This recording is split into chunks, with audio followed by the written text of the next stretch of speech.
Is it just me, or does anybody else notice that if you want to obtain the bigger house, the nicer car, the prettier wife, the better schools, you got to sacrifice your time with all the things that you obtain? So you're not really going to be living in that big house as much as you would in a smaller house that wasn't as expensive, and you were at a job where you weren't working as many hours. And your wife, if she wasn't like, just a trophy wife, and she, you know, I mean, obviously, there are beautiful women out there that are doctors and lawyers and stuff, but just for the sake of what I'm talking about,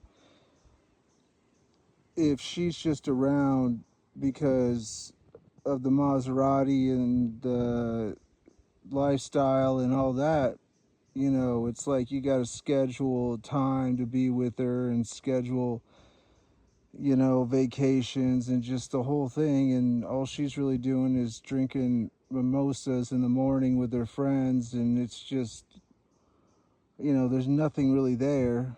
And then your kids don't really respect you because you're not around. I think about that a lot. Like, what's the right balance? What is the right balance? And how do you obtain that balance? And I think that more men should really, and women should really consider that. Like, what is the right balance of material assets? Because just like, I forget what movie it was, but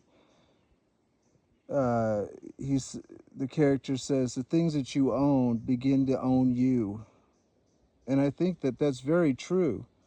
The stuff you own does start to own you eventually. You need to be careful about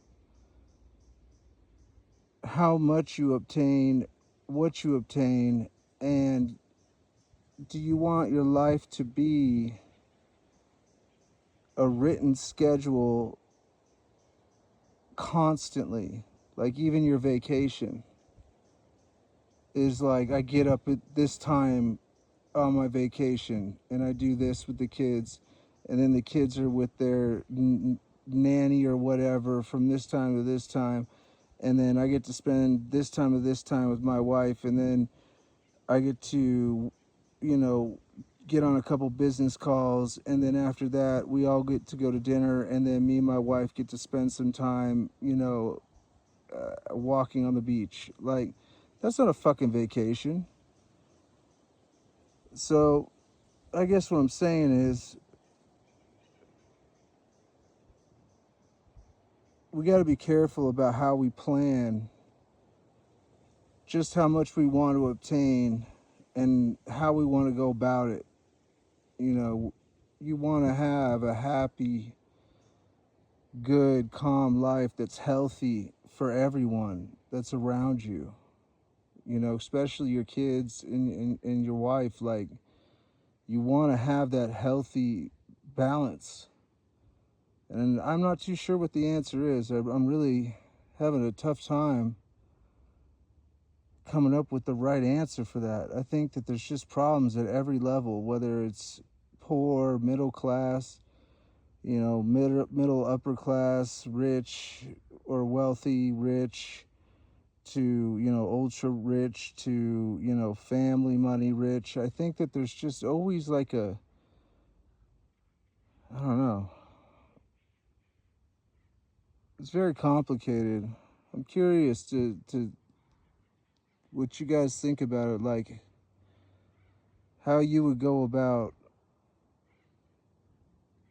planning a perfect situation where you could have like your dream car. Like, for me, it would be like, having like a completely redone like 67 Bronco, you know, that's like fully restored, looks, you know, that drives brand new, looks, you know, like it's brand new, you know, just, you know, of course, manual transmission, all that shit, in that baby blue color, and have that as like that's my baby, you know, and then have like a, you know, a truck, you know, like a Raptor or something. That's just my truck.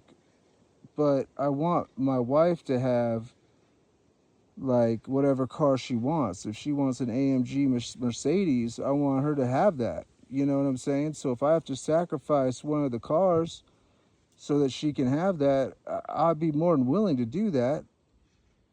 It's just, I don't know. I think there's like you kind of learn and you go as you go, maybe. I don't know. Maybe you guys will have a better understanding of it. Let me know what you think.